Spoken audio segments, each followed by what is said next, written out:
In front of me is Nubia Neo 2, and today I would like to show you how you can delete a password from Google Passwords Manager. Begin by launching Settings and scrolling down to access passwords and accounts. Then hit this gear next to Google.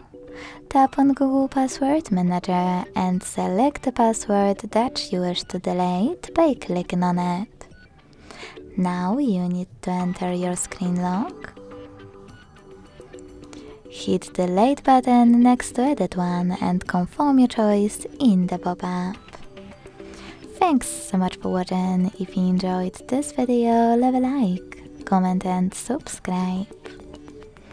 Bye!